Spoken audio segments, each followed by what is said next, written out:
আসসালামু আলাইকুম। আজকে একটা ভালো খবর দিচ্ছি। ভালো খবর মানে এমন একটা কিছু ঘটেছে যাতে ভারত খুব উদ্বিগ্ন, চিন্তিত, আতঙ্কে। মানে বাংলাদেশের যে এখন প্রধান শত্রু রাষ্ট্র ভারত, সে ভারত একটা ব্যাপারে বাংলাদেশের উপর খুব নারাজ। সেটাই আপনার আলোচনা করতে যাচ্ছি। আর যারা গতকাল আমার অনুষ্ঠান দেখেছেন সেখানে আমি আর রাখঢাক না করে পরিষ্কারভাবে ডক্টর ইউনূসকে বলেছি, হয় আপনি দেশ চালান নইলে মানে সরে পড়ুন। তার মানে আমি তাকে পরোক্ষভাবে বা প্রত্যক্ষভাবেই পদত্যাগ করতে বলেছি। উনি যদি ধরি মাছ না ছুঁই পানি নীতি নিয়ে চলেন, বাংলাদেশের সার্বভৌমত্ব স্বাধীনতার দিকে দৃষ্টিপাত না করেন, আজে বাজে লোককে উপদেষ্টা বানান এবং বাংলাদেশের সর্ববৃহৎ দল বিএনপির নেতৃবৃন্দের যেমন খালেদা জিয়া এবং তারেক রহমানের প্রতি সুবিচার না করেন, তাহলে আমি মনে করব ডক্টর ইউনূস এর বাংলাদেশের এখন আর ক্ষমতায় থাকার কোনো অধিকার নেই।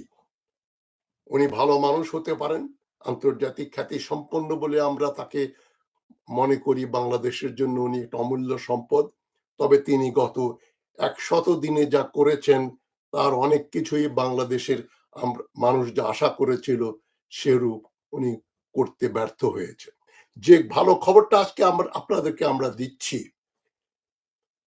এই কদিন আগে প্রথমবারের মতো পাকিস্তানের কার্গো জাহাজ সরাসরি বাংলাদেশে এসছে, চট্টগ্রাম বন্দরে আসলো। এটা একটা স্বাভাবিক ঘটনা। মানে এক দেশের বাণিজ্য জাহাজ আরেক দেশে যাবে এবং এতে তৃতীয় একটা দেশ তার সরকার বা মিডিয়ার নাক গলানোর বা প্রতিবাদ করার বিন্দু মাত্র অবকাশ থাকে না।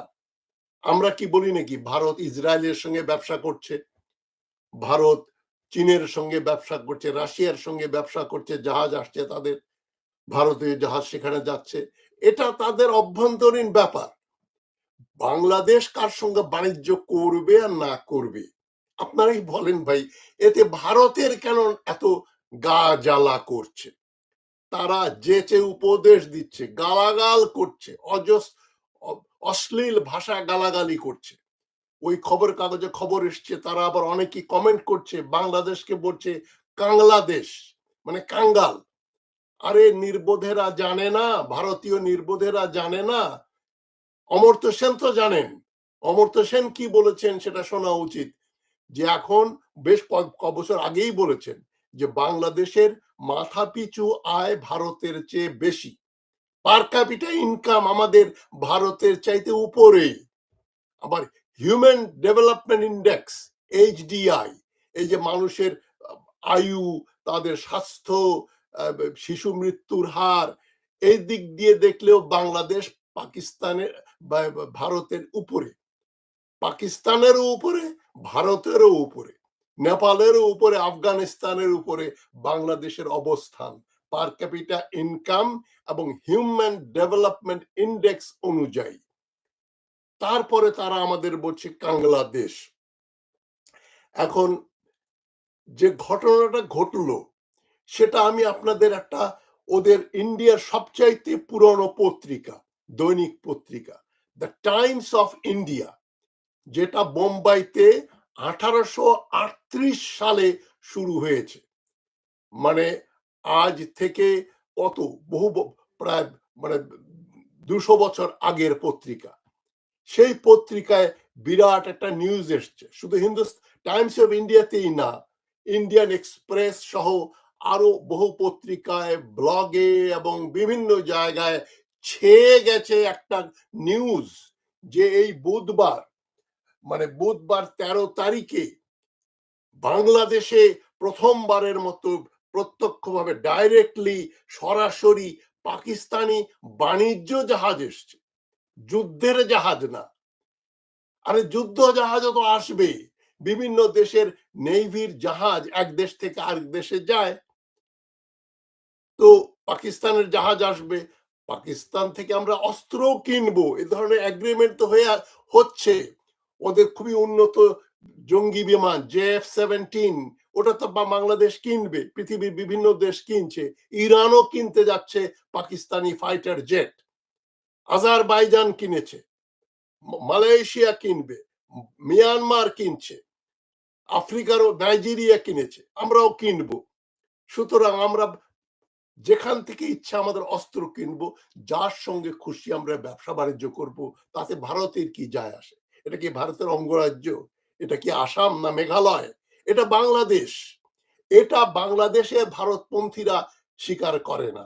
তারা মনে করে বাংলাদেশ ভারতের একটা প্রদেশ, বা ভারতের একটা প্রদেশ হওয়া উচিত। এটা মনে করে কারা? আওয়ামী লীগ, তার সঙ্গে যে 14 দল আছে তারা, ইসকন, আর হিন্দু বৌদ্ধ খ্রিস্টান ঐক্য পরিষদ, এবং আওয়ামী লীগের সব নেতা, সব কর্মী, সব সমর্থক, এরা সব ভারতের দালাল। এবং এই ভারতের দালালদের ভেতরে শুধু আওয়ামী লীগ না, বাংলাদেশের সর্ববৃহৎ দলের কিছু লোকও সেখানে রয়েছে, সেটা আমি আলোচনা করছি। আমি প্রথমেই আপনাদের টাইমস অফ ইন্ডিয়ার একটা বড় খবর আপনাদের দিচ্ছি। হেডলাইন হচ্ছে, as Dhaka cozies up to Pakistan, cargo ship from Karachi arrives at Bangladesh port. মানে এটা 14 নভেম্বরের খবর, নেহেরুর জন্মদিন 14 নভেম্বর, যে ঢাকা যখন পাকিস্তানের সঙ্গে সম্পর্ক ভালো করছে, তখনই দেখা যাচ্ছে করাচির থেকে একটা বাণিজ্য জাহাজ চট্টগ্রাম বন্দরে এসছে। A cargo vessel from Karachi docked at Chattogram port Wednesday, marking the inaugural direct maritime connection between Pakistan and Bangladesh.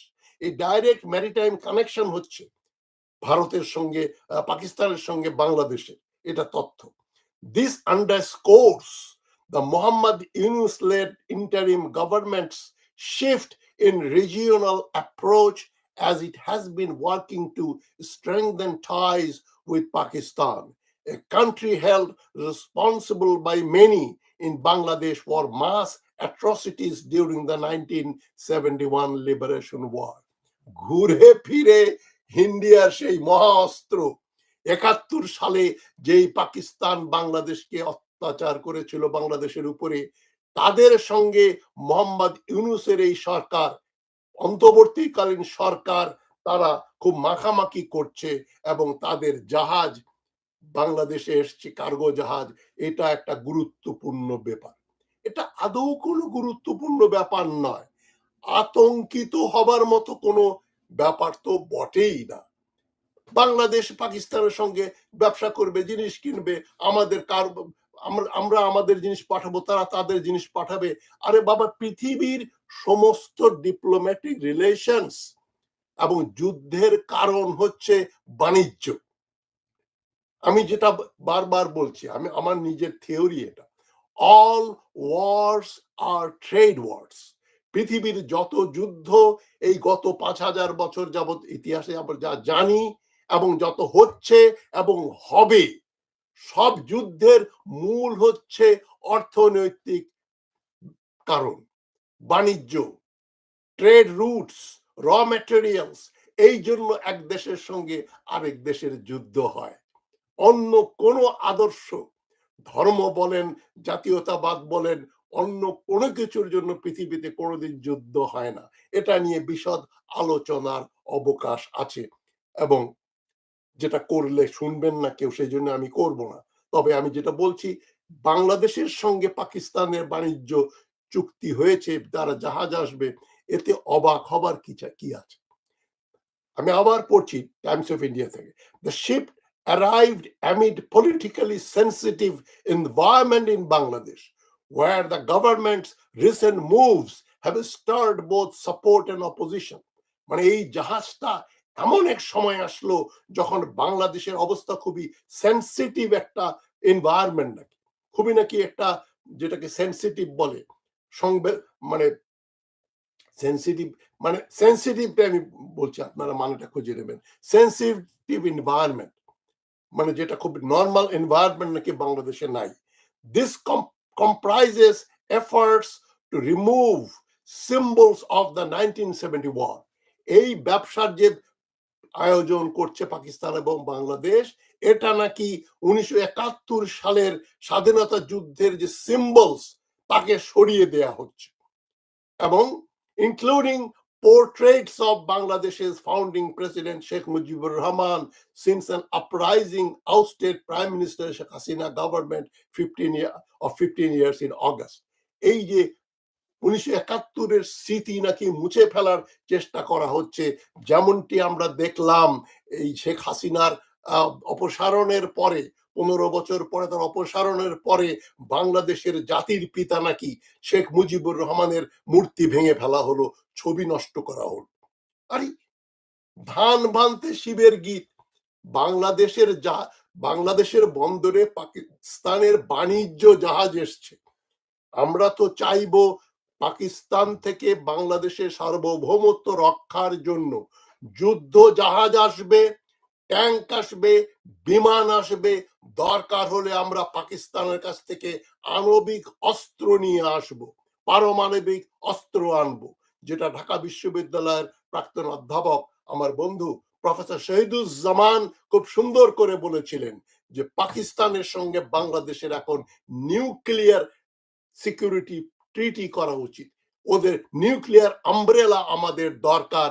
কেননা ভারত, এই যে দুদিন আগেই দেখলেন না, রিপাবলিক বাংলা নামে একটা টিভি চ্যানেল, একটা ইউটিউব চ্যানেলে ভারতীয় একজন, তার নাম হচ্ছে রঞ্জন ঘোষ কদিন আগে রিপাবলিক বাংলাতে তার ঘৃণ্য বক্তব্য ছাড়লো যে ভারতের উত্তর পূর্ব অঞ্চলকে সমুদ্রের সঙ্গে অ্যাক্সেস দেওয়ার জন্য আমাদের অবিলম্বে চট্টগ্রাম দখল করে নেওয়া উচিত, এবং চট্টগ্রাম বন্দর ব্যবহার করবে আসাম, মেঘালয়, ত্রিপুরা, মণিপুর, মিজোরাম, এদের জন্য চট্টগ্রাম বন্দর আমরা নিয়ে নেব।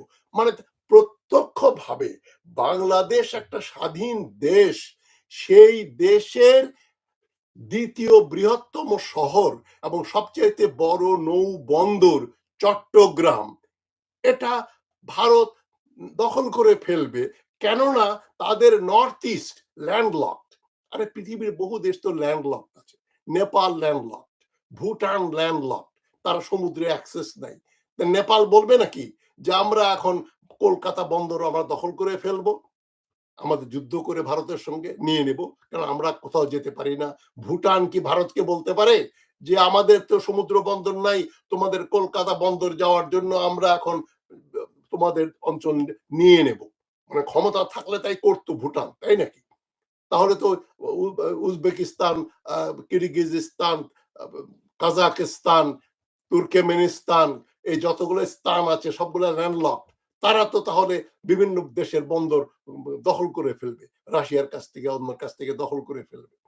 তো এই ধরনের ব্যাপার এখন ভারত বাংলাদেশকে সার্বভৌম দেশ মনে করে না, এবং পাকিস্তানি হাই কমিশনার সঙ্গে এটাকে পাকিস্তান হাই কমিশনার বলছেন major step forward in strengthening trade and business relations. এটা স্বাভাবিক বক্তব্য যে এটা একটা বড় পদক্ষেপ পাকিস্তানের বাংলাদেশের ভিতরে ভালো বাণিজ্যিক সম্পর্ক হওয়ার জন্য। The initiative will accelerate existing trade flows and promote new opportunities for business on both sides, from small traders to large exporters. এটা নিয়ে যে ওই পত্রিকায় যে মন্তব্যগুলো হয়েছে জঘন্য, বলছে যে এটা কাংলাদেশ এখন এত সাহস দেখাচ্ছে ভারতের একটা কিছু করা উচিত, এবং এরা হিন্দুদের বিরোধী দেশ পাকিস্তান এবং বাংলাদেশ, এবং তারা ইচ্ছা প্রকাশ করছে সুন দে উইল পেরিশ, এরা ধ্বংসপ্রাপ্ত হয়ে যাবে। বাংলাদেশকে ইউএস এবং চায়না টিকিয়ে রেখেছে, এখন তারা মনে করছে যেহেতু জো বাইডেন চলে গিয়ে ডোনাল্ড ট্রাম্প ক্ষমতায় আসছেন, সুতরাং এই বন্দরগুলো আমাদের কন্ট্রোলে নিয়ে নেওয়া উচিত। ওই যে জার্নালে যেটা বললো সে ভারতীয় রঞ্জন ঘোষ যেটা বললো, একই কথা আমরা দেখতে পাচ্ছি বিভিন্ন ইতে, ওখানে বারবার কাংলাদেশ শব্দটা এখানে ব্যবহৃত হচ্ছে, এবং এই খবরটা যে শুধু টাইমস অফ ইন্ডিয়াতে এসছে তাই না, এটা বললাম যে ইন্ডিয়ান এক্সপ্রেস, তারা একটা বিরাট পত্রিকা, তাদের হেডলাইন করছে why the arrival of a Pakistani cargo ship in Bangladesh could mark a turning point in the subcontinent's history. এটা টার্নিং পয়েন্ট হতে পারে উপমহাদেশের ইতিহাসে, কিন্তু ভালো অর্থে বলেনি। Shadow of 1971 has long loomed over the relationship between the two countries, but with the ouster of the pro-Indian Prime Minister Hasina, the powerful interests in both Islamabad and Dhaka have seen an opportunity for a reset of a relationship. মানে কি মারাত্মক কথা!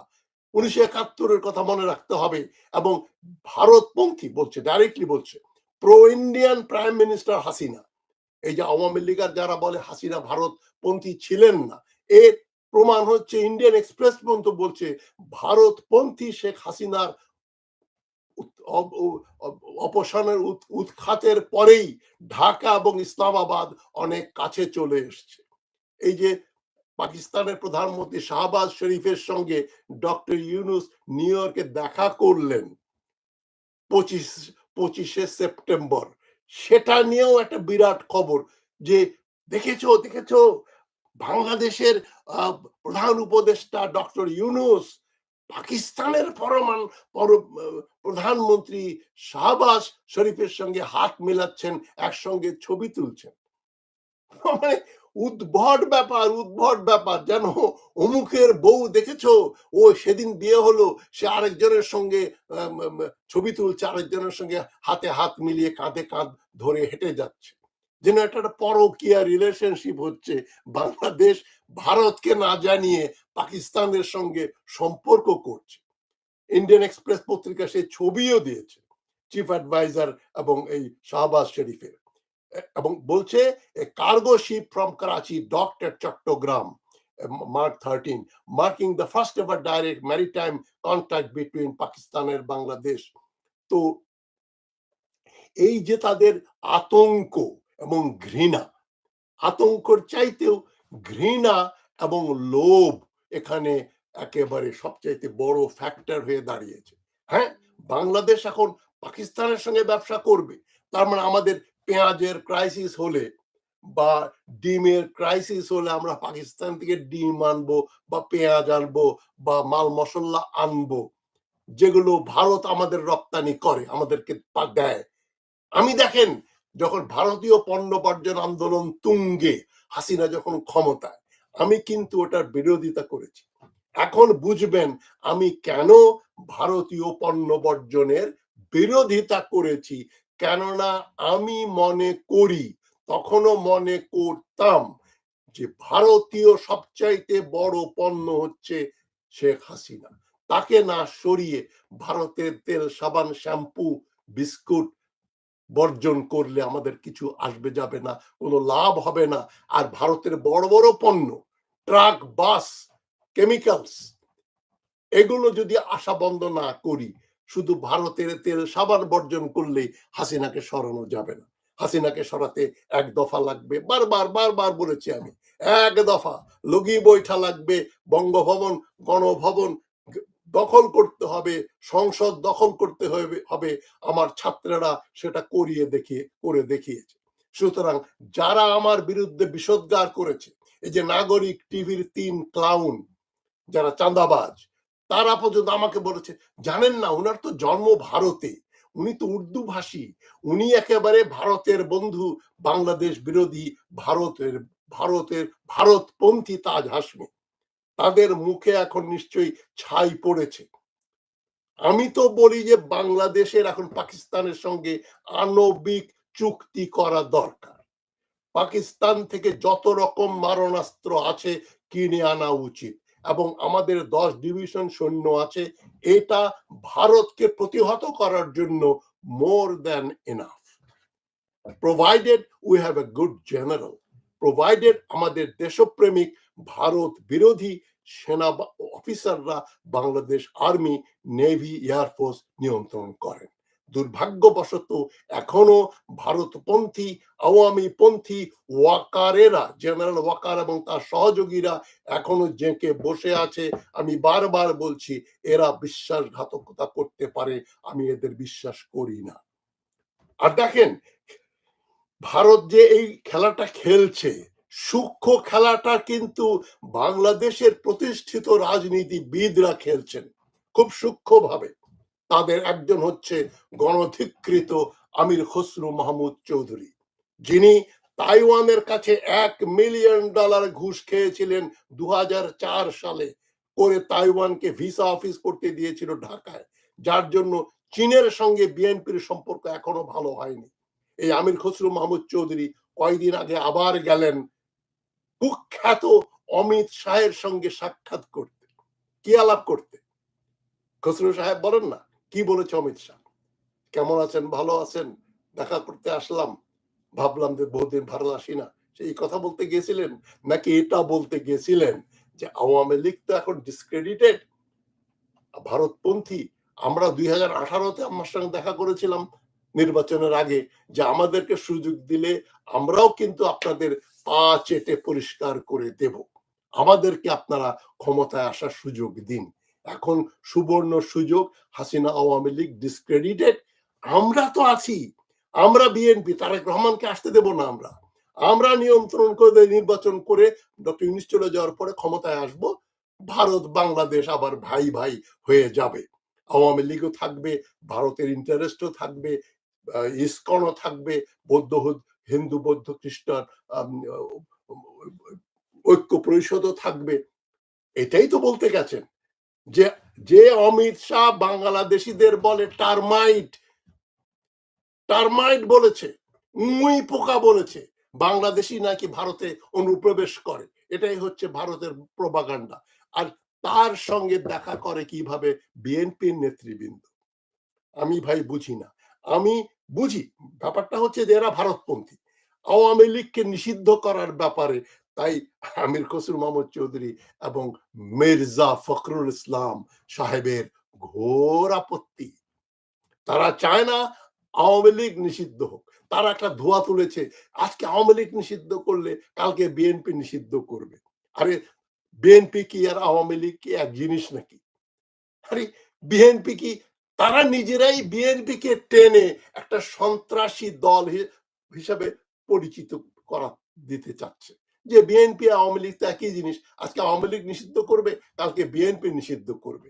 আপনারা আমার যারা অনুষ্ঠান দেখছেন, বিএনপির সদস্যদের বলছি, আমি জিয়াউর রহমানের বিএনপিতে বিশ্বাস করি, আমি ভারত বিরোধিতায় বিশ্বাস করি, আমি আমাদের সার্বভৌমত্ব টিকিয়ে রাখতে বিশ্বাস করি, আমি চাই ভারতের সঙ্গে আমাদের কূটনৈতিক সম্পর্ক দরকার হলে আমরা ছিন্ন করব, কোন রকম বাণিজ্যিক সম্পর্ক কোনো কিছু রাখবো না। কোন ভারতীয়, হাজার হাজার ভারতীয় বাংলাদেশে কাজ করছে, ওদের খুঁজে খুঁজে বের করে আমরা বর্ডার দিয়ে লাথি মেরে ভারতে পাঠিয়ে দেব। এই আমি ভারতীয় পণ্য বর্জনের বিরোধিতা করেছি, কিন্তু আমার মতো ভারত বিরোধী, ভারতের সাম্রাজ্যবাদী, ডিজাইন বিরোধী ব্যক্তি কয়জন আছে, কয়জন আছে? আমি 72 সাল থেকে ভারত বিরোধিতা করছি, এখন নতুন নতুন বৈরাগী আসছে, তারা ভাতকে বলে অন্ন, আর বলে তাজ হাসমি নাকি ভারতপন্থী। এখন প্রমাণ হয়ে যাবে কারা ভারত, কে ভারত বিরোধী আর কে ভারতের বন্ধু এবং দালাল। আওয়ামী বিএনপির ভেতরেও ভারতের দালালেরা গিজগিজ করছে, এরা নির্বাচনে যদি নির্বাচিত হয়ে আসে তাহলে যে লাউ সেই কদু, হাসিনার আমলে যা হয়েছে তার চেয়ে বেশি হবে। তাই ডক্টর ইউনূস, আমি আপনাকে শেষ করার আগে আমি আবার বলছি, কালকে আপনাকে যেটা বলেছি প্রচ্ছন্নভাবে আমি ইঙ্গিত দিয়েছি, আপনি না পারলে পদত্যাগ করেন, কারণ আপনি আর ডেলিভারি দিতে পারছেন না। আপনি এই যে ফারুকের মতো লোক, জহিরুদ্দিন বসিরুদ্দিনের মতো খুনের আসামিকে আপনি উপদেষ্টা বানিয়েছেন। হ্যাঁ, ফারুকের মতো লোক, যার স্ত্রী ফজিলতুন্নেসার অভিনয় করেছে মুজিব ছবিতে, এরা কট্টর আওয়ামী লীগার, এবং এটা ম্যাট্রিক পাস লোককে আপনি উপদেষ্টা বানিয়েছেন। Enough is enough. আপনি দায়ী, আপনি সই না করলে তারা শপথ নিতে পারতো না। আপনি ফেল করেছেন, আপনি ফেল করেছেন। আপনি তারেক রহমান দেশে আসছে না, আমি কালকেও বলেছি, কেন আসতে পারবে না? তার বিরুদ্ধে মামলাগুলো হাসিনা দিয়েছিল, মিথ্যা মামলা। তারেক রহমান বেকসুর খালাস হয়ে 2008 সালে লন্ডন গেলেন। হাসিনা 2009 এর জানুয়ারিতে ক্ষমতায় আসলো। এসেই তাকে গ্রেনেড হামলা এবং অস্ত্র মানি লন্ডারিং এর মিথ্যা অভিযোগ দিয়ে তার বিরুদ্ধে অনেকগুলো মামলা দিল। আইনে কি বলে? এক ব্যক্তিকে দুইবার বিচার করা যায় না। একবার আদালত তাকে নিরপরাধ সাব্যস্ত করে দেশ ছেড়ে বাইরে যেতে দিয়েছে। এরপরে ওই লোক দেশে আসার আগেই তার বিরুদ্ধে মামলা দিয়ে তাকে যে হয়রানি করা হচ্ছে উদ্দেশ্য প্রণোদিত ভাবে, সেটা ব্যাপারে কিন্তু বিএনপির টপ ব্রাস নেতারা কিন্তু মহা খুশি। তারেক রহমান সাহেব, আমাকে ভুল বুঝতে পারেন, আমি আপনার কাছে কোনো অনুগ্রহ চাইবো না। আপনি ক্ষমতায় আসলে আমাকে মন্ত্রী বানাবেন, সেই জন্য আমি বলছি না। আমি জিয়াউর রহমানকে ভালোবাসি, দেশকে ভালোবাসি বলেই বলছি, তারেক রহমান সাহেব, এই আমির খসরু মাহমুদ চৌধুরী, এই যে মির্জা ফখরুল ইসলাম, এই যে আপনার আরো কয়েকজন আছে, এমনকি সালাউদ্দিন সাহেবকে আমি সন্দেহ করি, তিনিও আওয়ামী লীগ বন্ধ করার এবং চুপ্পুকে সরানোর বিরোধিতা করেছেন। যারা যারা চুপ্পু এবং আওয়ামী লীগের সমর্থক, তারা বাংলাদেশের শত্রু। এটা প্লেন অ্যান্ড সিম্পল, 2 আর 2 4 মতো ব্যাপার। তো যাই হোক, আমার বক্তব্য আমি দীর্ঘায়িত করছি না। এই ইউনূস সাহেব, আপনি অবিলম্বে ইসকন নিষিদ্ধ করেন। ইসকন, হিন্দু বৌদ্ধ ঐক্য, খ্রিস্টান ঐক্য পরিষদ, আওয়ামী লীগ, জাতীয় পার্টি সহ 14 দলের যে ভারতপন্থী যে কলিশন, ওটাকে আপনি নিষিদ্ধ ঘোষণা করেন। আপনি পাকিস্তানের সঙ্গে ট্রেড কমার্স ডেভেলপ করছেন, খুব ভালো কথা, আরো বৃদ্ধি করুন। চীনের সঙ্গে সম্পর্ক আরো ভালো করুন, কেননা এখন ট্রাম্প সরকার আসছে, আপনাকে খুব সুনজরে দেখবে না। আপনি হয়তো 6 মাস পরে, 1 বছর পরে চলে যাবেন। ট্রাম্প জানুয়ারিতে আসবে। He might give you a tough time, এবং বাংলাদেশের উপরে ট্রেড এম্বার্গো দিতে পারে। সুতরাং আপনাদেরকে, বাংলাদেশকে শুধু মার্কিন যুক্তরাষ্ট্রের দিকে তাকিয়ে থাকলে হবে না, আর ভারতের দিকে তো তাকালে চলবেই না। ভারতকে বর্জন করতে হবে, এবং মার্কিন যুক্তরাষ্ট্রের বিরুদ্ধে হলেও আমরা কঠোর অবস্থানে যাব। আমাদের স্বাধীনতা সার্বভৌমত্ব রক্ষা করার জন্য পৃথিবীর যে কোনো শক্তির সঙ্গে আমরা কোলাবোরেট করব। দরকার হলে পাকিস্তানের সঙ্গে, আমি আবার বলছি, নিউক্লিয়ার এগ্রিমেন্ট করে আমরা নিউক্লিয়ার আমব্রেলা নিয়ে আসবো। কেন ভারত আমাদের আক্রমণ করতে পারে, সেটার আমাদের প্রত্যুত্তর দিতে হবে দাঁত ভাঙা। ওরা চট্টগ্রাম বন্দর নেবে, আমি মনে করি আমরা নর্থ ইস্টটাকে কেটে আমরা দখল করে ফেলবো, আমার জন্মভূমি আসাম দখল করে ফেলবো। এই কাউন্টার আর্গুমেন্ট দিতে হবে, থ্রেট দিতে হবে, ভারতকে বর্জন করতে হবে। ভারতের পণ্য বর্জনে কিছু লাভ হবে না। ভারতকে বর্জন করতে হবে, ভারতের সঙ্গে কূটনৈতিক সম্পর্ক দরকার হলে আমরা ত্যাগ করব। ভারতের সঙ্গে বাণিজ্য বন্ধ করতে হবে, রাজনৈতিক সম্পর্ক বন্ধ করতে হবে, কূটনৈতিক সম্পর্ক বন্ধ করতে হবে। এবং ভারতের এই যে পাকিস্তানের জাহাজ আসলো, কার্গো জাহাজ নিয়ে, তারা যে লাফালাফি করছে, এটাকে দাঁত ভাঙা জবাব দিতে হবে। এবং ডক্টর ইউনূসের সরকারের উচিত, বা তার পররাষ্ট্র উপদেষ্টার উচিত, এর একটা কঠোর উত্তর দেয়া, যে আমরা কার সঙ্গে ব্যবসা বাণিজ্য করি না করি তাতে তোমাদের কি যায় আসে। 71 সালের কথা বলছো, তো ভিয়েতনাম আর আমেরিকা ব্যবসা বাণিজ্য করছে কি করে?